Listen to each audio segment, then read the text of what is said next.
है हमारे संविधान के प्रारंभ के 1 से लेकर 4 तक, ये भाग 1 के अंदर है और भाग 1 का नाम क्या है? संघ एवं उसके राज्य क्षेत्र।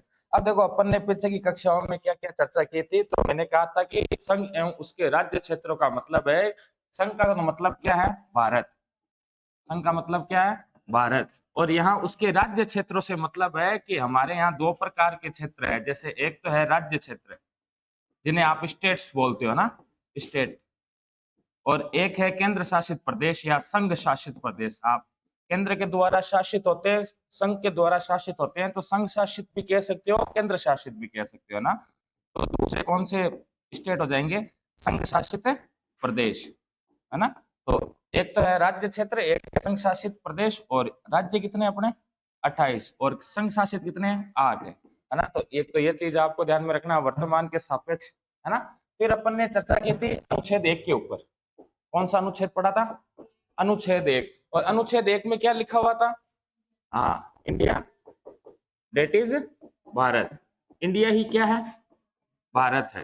अर्थात हमारे संविधान के अनुच्छेद 1 के अंदर हमारे देश के संवैधानिक नामों का उल्लेख है, और संवैधानिक नाम कौन कौन से हैं? इंडिया और भारत। लिखा हुआ क्या है? इंडिया दैट इज भारत, है ना, दैट इज भारत, अर्थात इंडिया ही भारत है। और आपको एग्जाम में सीधा सवाल यही पूछा गया है कि हमारे देश के कौन से 2 संवैधानिक नाम है, या संविधान में किन नामों का जिक्र किया गया है, तो इनके अलावा किसी भी नाम को संवैधानिक मान्यता प्राप्त नहीं है, क्योंकि संविधान में अपने ये 2 ही नाम है। कौन कौन से? इंडिया और भारत, है ना। ना तो हिंदुस्तान है, ना आर्यवर्त है, ना ही जम्बू द्वीप है ना। तो आपको तो विशेष तो यही बात ध्यान में रखनी है कि हमारे संविधान में भारत के लिए, देश के लिए कितने नाम है? 2, एक इंडिया, एक भारत, है ना। और ये संवैधानिक नाम है, अर्थात संवैधानिक मान्यता पूछी जाए तो आप क्या बताओगे? भारत और इंडिया, याद रह जाएगा। फिर इसी अनुच्छेद में लिखा हुआ था कि भारत है वो राज्यों का संघ है। कैसा संघ है? भारत एक राज्यों का संघ है, अर्थात यूनियन ऑफ स्टेट। ये है क्या? यूनियन ऑफ अब स्टेट। अब एग्जाम में एक बार सवाल पूछा गया था। सवाल क्या पूछा गया था? तो सवाल पूछा गया था कि भारत है, एग्जाम में सवाल था कि भारत क्या है। ऑप्शन पहला था राज्यों का संघ, दूसरा ऑप्शन भी यही था, राज्यों का संघ। अब बताओ ऐसी परिस्थिति में क्या करोगे आप? ये सवाल पूछा गया कि भारत है, राज्यों का संघ, राज्यों का संघ, और 2 ऑप्शन और थे। हाँ, यहाँ पर अपने को इंग्लिश का ध्यान में रखना है कि इनमें इंग्लिश में क्या लिखा हुआ है। तो देखो, संघ 2 प्रकार के होते हैं। संघ कितने प्रकार के होते हैं? 2 प्रकार के होते हैं। एक तो होता है फेडरल। कौन सा होता है? फेडरल। और एक होता है आपके यूनियन। कितने प्रकार के होते हैं संघ? 2 प्रकार के, फेडरल और यूनियन। ये जो फेडरल वाला सिस्टम है ये तो चलता है आपके अमेरिका में। कहाँ चलता है? अमेरिका। तो अमेरिका भी राज्यों का संघ है, लेकिन वह राज्यों का संघ कैसा है? स्टेट ऑफ फेडरल है, यूनियन ऑफ स्टेट नहीं है। वो कैसा है? फेडरल ऑफ स्टेट है। अर्थात कहने का मतलब है कि यहाँ अमेरिका के अंदर है तो राज्य जुड़े हुए हैं। कितने राज्य अमेरिका में? 50 राज्य। इन 50 राज्यों के साथ में अमेरिका ने समझौता किया था। प्रारंभ में अमेरिका में कितने राज्य थे? 13। आपने अमेरिका का नक्शा देखा होगा, तो अपने इधर यूरोप की साइड जो उसके राज्य है ना, समुद्री तट पर, वही राज्य हुआ करते थे। फिर कालांतर में अमेरिका की सरकार ने अपने राज्यों के साथ में समझौता किया, संधि की, और संधि करके इनका विलय है वो कहाँ कर दिया? अमेरिका के अंदर। वहां अमेरिका में सिस्टम अलग ही है। वहां पर 2 प्रकार की नागरिकता है। कितने प्रकार की? दोहरी नागरिकता है यहाँ पर। कैसी नागरिकता है? दोहरी नागरिकता है। अब दोहरा कैसे है? तो वहां का जो तो पहले तो अपने स्टेट का नागरिक है। जैसे मान लो कि फ्लोरिडा का रहने वाला, जैसे अपने राजस्थान है, गुजरात है, उसी प्रकार अमेरिका में भी फ्लोरिडा है, कैलिफोर्निया, इस प्रकार के कई राज्य है। तो वो बंदा पहले तो अपने राज्य का नागरिक है, फ्लोरिडा का, और फिर कहाँ का नागरिक है? अमेरिका का नागरिक है। जैसे अपने यहाँ पर आप कहीं पर भी जाओ तो आप भारतीय कहलाओगे। क्या अपने कहीं पर भी वैकेंसी के फॉर्म में ये फिलिप करवाया जाता है कि आप कहाँ के नागरिक हो? नागरिक के अंदर ऐसा ऑप्शन आता है राजस्थानी, गुजराती, मराठी? नहीं आता ना। केवल और केवल एक ही आता है, इंडियन, यानी भारतीय। तो भारत में कैसी नागरिकता है? इकहरी नागरिकता है। ऐसी नागरिकता है, एक एकल नागरिकता है, इकहरी नागरिकता है, जबकि अमेरिका में कैसी है, दोहरी। आपको पता है तो अपने क्या राजस्थान का अलग झंडा लगा सकते हैं हम, हैं? मध्य प्रदेश वाले अपना झंडा लगा सकते, जम्मू कश्मीर वाले लगाते थे, जो 2019 में उनका प्रावधान खत्म कर दिया है ना। लेकिन अमेरिका में वहां के प्रत्येक स्टेट का अपना झंडा है, समझ रहे हो, वहां के प्रत्येक स्टेट का अपना झंडा है। और ये जो राज्य है अमेरिका के, यह इन राज्यों में कभी भी अमेरिका की सरकार है वो परिवर्तन नहीं कर सकती। जैसे अभी हाल ही में आपने सुना होगा कि जो मोदी सरकार है वो हमारे राजस्थान के 2 भाग करना चाहती है, एक मरु प्रदेश बनाना चाहती है। लेकिन अगर अमेरिका में अगर ये सिस्टम होना तो अमेरिका चाहकर भी अपने राज्यों को 2 भागों या 3 भागों में नहीं बांट सकता, और ना ही 2 राज्यों को मिलाकर एक राज्य बनाया जा सकता है अमेरिका के अंदर।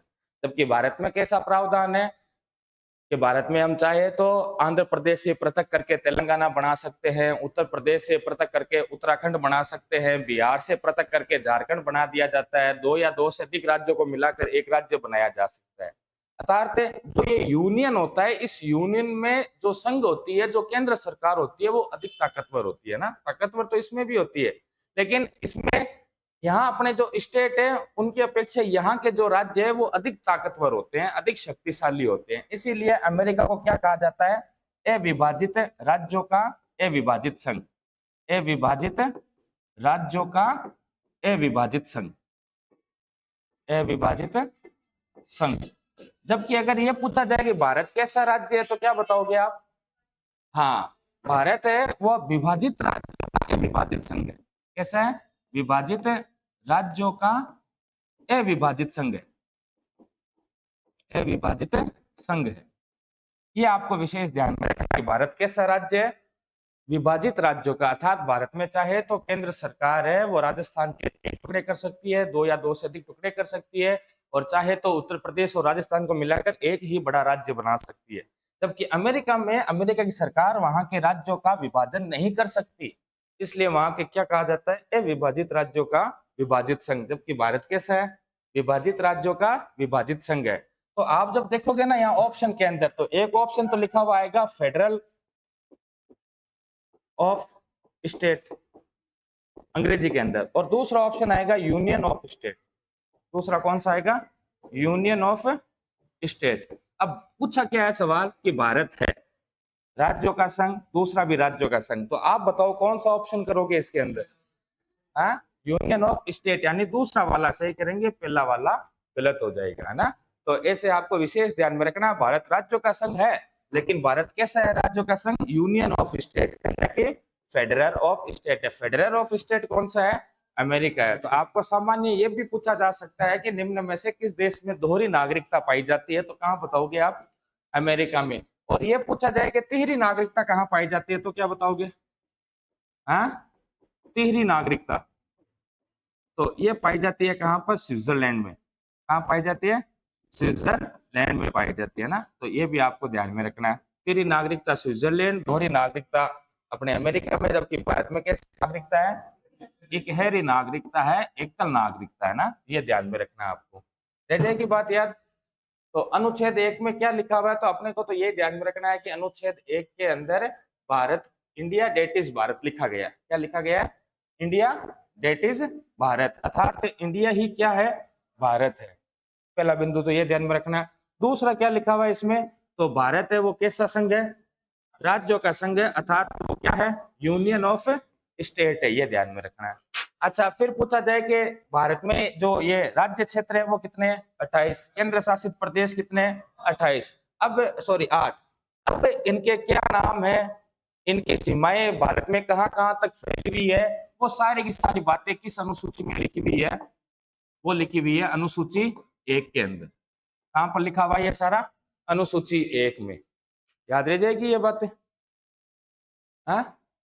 अच्छा, अब अगला जो हमारा सवाल बनता है वो ये बनता है कि आखिर भारत का निर्माण कैसे हुआ था। अगर हम राज्य क्षेत्र पढ़ रहे हैं तो अपने को ये भी जानना जरूरी है भारत का जो निर्माण है वो कैसे हुआ था, अंग्रेजों ने कैसे किया था, विभाजन वगैरह की बातें तो अपन पहले पढ़ चुके हैं। लेकिन देखा जाए भारत का निर्माण किन से मिलकर हुआ है, तो एक तो मैंने आपको बताया था कि ब्रिटिश प्रांत मिलाए गए थे। क्या मिलाया गया था, ब्रिटिश प्रांत, और ये उस समय ब्रिटिश प्रांत 11 थे, जिनमें से 2-3 चले गए थे वहां पाकिस्तान के अंदर, और बाकी कहाँ आए थे? अपने भारत के अंदर। और एक मिलाया गया था किनको? देसी रियासतों को। और एक मिलाया गया था चीफ कमिश्नरी क्षेत्र को। इनको चीफ कमिश्नरी क्षेत्र। और ये कितने थे? 4 थे। 3 भारत में मिलाए गए थे। कौन कौन से? तो एक तो मिलाया गया था दिल्ली, एक मिलाया गया था कुर्ग, एक मिलाया गया था अजमेर मेरवाड़ा, और जो चौथा था बलूचिस्तान, वो कहाँ गया? पाकिस्तान के अंदर गया था ना। तो ये भी आपको विशेष ध्यान में रखना है कि अपने भारत में 3 चीफ कमिश्नरी क्षेत्र थे। देशी रियासतें कितनी थी? तो टोटल देशी रियासतें थी 565। कितनी थी?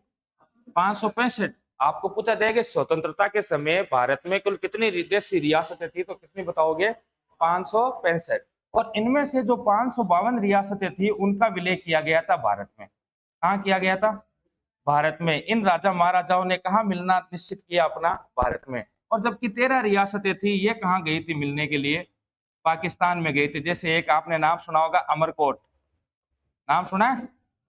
अमरकोट। वर्तमान में तो इस जगह को पाकिस्तान सरकार ने नाम चेंज करके क्या कर दिया? उमरकोट। और आज भी इस उमरकोट में, अमरकोट में, पाकिस्तान के अंदर जो हिंदू राणा वीर सिंह सोटा के वंशजों का शासन है। आज भी शायद वर्तमान में वहां राणा हमीर सिंह का शासन चल रहा है। और अगर पाकिस्तान में अगर कहीं पर भी हिंदू बहुसंख्यक है तो वो यही क्षेत्र है ना। यही क्षेत्र है अमरकोट। और आपको नहीं पता है तो बता दूं कि इसी अमरकोट में 15 अक्टूबर को, कब? 15 अक्टूबर 1542 को हुमायूं के पुत्र का जन्म हुआ था। किसके? हुमायूं का पुत्र का क्या नाम था? अकबर। अकबर का जन्म पूछा जाए कि कहाँ हुआ था, तो कहाँ बताओगे आप? अमरकोट में हुआ था। और कब हुआ था? हाँ, 15 अक्टूबर 1542। और महाराणा प्रताप को भी ध्यान रखो। हाँ, कब हुआ था? 9 मई 1540। बड्डो कौन? हाँ, देखो आ डेट तो सब ने ठा है। छोटो छोटो टाबर है नी, बिने भी ठा है कि 9 मई ने जन्मेड़ा, 1540 में जन्मेड़ा। अब एग्जाम में पूछे विक्रम संवत, ऑप्शन ये ना वही को नहीं 57 प्लस वालो ऑप्शन आसी यान। ज्येष्ठ कृष्णा तृतीया विक्रम संवत 1597, ज्येष्ठ शुक्ला तृतीया विक्रम संवत 1597, ज्येष्ठ शुक्ला तृतीया विक्रम संवत 1540। ऑप्शन देखो यहाँ ना विक्रम संवत। देखो एक तो सिद्ध ऑप्शन ऐसे विक्रम संवत को दे देना है ना। विक्रम संवत अलग अलग दे दी जान। पहली विक्रम संवत दे दी 1540 और तका जड़ा टापर के 1540 ठोको जे बता दी। ओ क्यों कहीं गलत। जबकि सही क्या होगा? तो 57 जोड़ने पड़ेंगे और कितना आ जाएगा? हाँ, और दूसरा ऑप्शन ही आपको क्या मिलेगा? 1597 का, ये होगा सही। और महाराणा प्रताप की मृत्यु कब हुई थी? तो हाँ, 1597 ईस्वी के अंदर मृत्यु हुई थी। तो कंफ्यूजन करता है ये विक्रम संवत वाला। बात समझ में आएगी था ना? जना वो पूछिए आ डेट 50 बार पूछी जा चुकी है एग्जाम के में। वो फिर को अब चालू बोलो भाई। आ भाई 15 लाख फार्म भरा, 5000 पोस्टा के लिए, तो बम इंटेलिजेंट बंदा ने क्या छांटा? यहाँ सवाल देर देर है ना। तो ध्यान रखी जो विक्रम संवत का मतलब क्या हो गया? 57 प्लस करने अपने को, है ना। 57 प्लस करते हैं, वर्तमान विक्रम संवत आ जाएगी। जैसे वर्तमान में 2023 प्लस 57 कौन सी चल रही है? 2080 विक्रम संवत चल रही है अभी, है ना। यानी कि अंग्रेजों का ये जो कैलेंडर है, इससे 57 साल पहले हमारा जो कैलेंडर है विक्रम संवत वो शुरू हुआ था।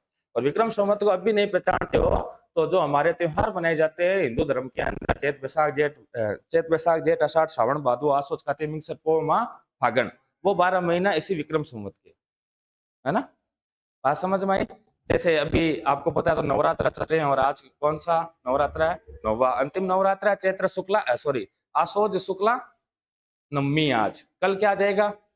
आप अगर राजस्थान कल्चर पढ़ोगे ना, तब आपको पूछा जाएगा कि नवरात्रों के 21 दिन बाद में कौन सा त्योहार मनाया जाता है? तो बात दीपावली। एक बार आप पूछो कि होली के 15 दिनों के बाद में कौन सा त्योहार मनाया जाता है? तो गणगौर।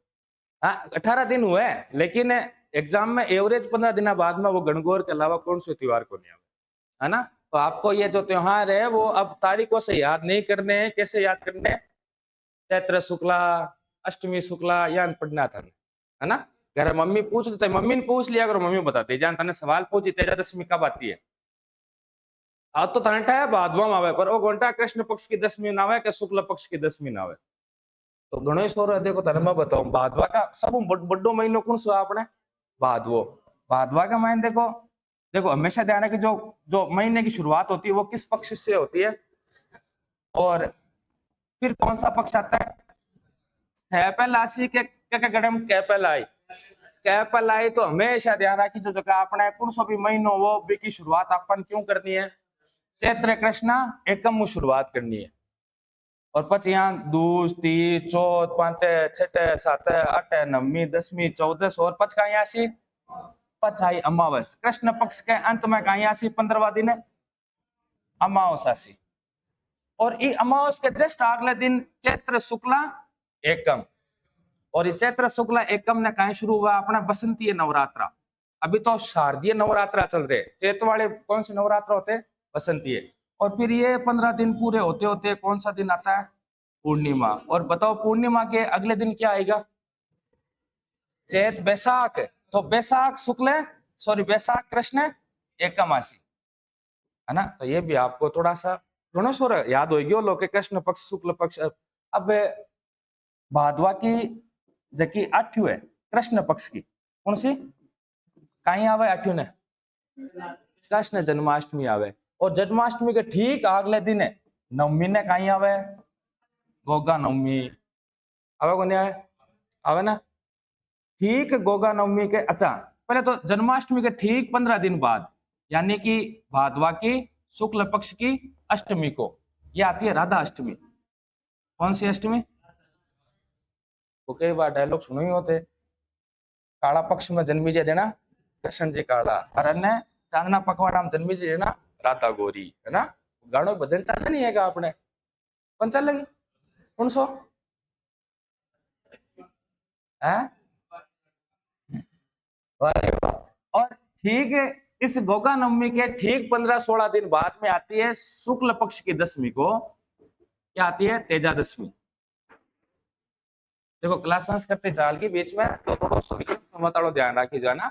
और अमरकोट ये वगैरह कहाँ मिली थी रियासतें थी वो पाकिस्तान में मिली थी है ना। अब बात थोड़ा सा ध्यान में रखना। अब देखो ये 552 रियासतें थी ना इनमें से 549 रियासतें तो अपने 15 अगस्त 1947 से पहले ही भारत में विलय हो गई थी लेकिन 3 रियासतें ऐसी थी जो स्वतंत्रता के समय भारत में शामिल नहीं हुई थी। और ये एग्जाम में कई बार पूछा जाता है कि वह रियासतें कौन सी थी जो 15 अगस्त 1947 से पहले भारत में शामिल नहीं हुई थी है ना। तो तब ध्यान में रखना ये 3 रियासतें कौन कौन सी थी। तो एक तो थी हैदराबाद रियासत कौन सी रियासत हैदराबाद रियासत दूसरी थी आपके जम्मू कश्मीर रियासत और तीसरी थी जूनागढ़ कौन सी रियासत जूनागढ़ रियासत और ये कहां पड़ती थी गुजरात के अंदर। आपने जोधपुर वाले की चौचपटी ठीक है जोधपुर वाले जोधपुर के राजा कौन थे हनुवंत सिंह जी आंकी भी इच्छा ही पाकिस्तान में जावा की आंकी तो इच्छा तो स्वतंत्र रहने का इच्छुक का और बाकी ये दो जो दोनों की दोनों थी ये भी पाकिस्तान में ये भी पाकिस्तान में और ये भी अपने वाले भी पाकिस्तान में। आप जोधपुर का ही अपने कौन सा स्टेट था जोधपुर स्टेट था। और हनुवंत सिंह जी और जैसलमेर के युवराज इन्होंने लगातार अपने मोहम्मद अली जिन्ना के साथ में मुलाकातें की और कहते हैं कि मोहम्मद अली जिन्ना ने तो जो व्हाइट पत्र था क्योंकि हनुवंत सिंह जी चाहते थे कि जो किसी भी राज्य में वो मिले चाहे भारत में मिले चाहे पाकिस्तान में मिले उनका जो आर्थिक हित है वो पूरा होना चाहिए पैसों से संबंधित मामला क्योंकि उन्हें अपने व्यापार के लिए कराची वाला पोर्ट चाहिए था। तो इस प्रकार की कई बातें की थी मोहम्मद अली जिन्ना के साथ हमारी ये शर्तें हैं। तो जिन्ना ने तो सफेद कागज पकड़ा दियो क्यों लो हनुवंत जी ताकत झक्की सरता लिख लियो पर तो बेस्कट आ जाओ पाकिस्तान आ जाओ। तो हनुवंत सिंह जी तो एकदम खट्टो मूड बना लियो लेकिन इसी दौरान कहते हैं कि अपने जैसलमेर के युवराज थे उन्होंने पूछ लिया कि जिन्ना साहब आप तो हमें ये बताइए कालांतर में भविष्य में अगर पाकिस्तान में हिंदू मुस्लिम के दंगे होंगे तो आप किसका पक्ष लोगे। और कहते हैं कि इस सवाल पर जिन्ना के चेहरे पर 2 सेकंड के लिए मायूसी छा गई थी। तब जिन्ना ने कहा था कि यह तो सब के सब हिंदू मुस्लिम दंगे है वो कांग्रेस के प्री प्लान है कांग्रेस द्वारा नियोजित है। अपने स्वतंत्र पाकिस्तान में ऐसे कभी नहीं होंगे, ना ही होने, क्योंकि कांग्रेस है वो कहाँ चली गई, भारत में चली जाएगी और अपने यहाँ पाकिस्तान स्वतंत्र अच्छा सेकुलरिज्म वाला मुल्क रहेगा। लेकिन कहते हैं हनुवंत सिंह जी उस समय समझ चुके थे और हनुवंत सिंह जी ने कहा कि भाई घर पे पूछना पड़ी, मम्मी ने पूछना पड़ी, प्रधानमंत्री ने पूछना पड़ी, पछ बतावा थाने और जिन्ना का तम मिर्चा लागी, जिन्ना पछ हो जो वो कागजों कोस लियो। आ बात था पड़ी अपने पंडित नेहरू जी ने, सरदार वल्लभ भाई पटेल, माउंटबेटन, और फिर माउंटबेटन ने और सरदार पटेल ने जोधपुर महाराजा हनुवंत सिंह जी को बुलाया था, कहां पर, अपने दिल्ली। मुलाकात हुई। माउंटबेटन बहुत बड़े सेनापति थे ब्रिटिश साम्राज्य के अंदर, जापान को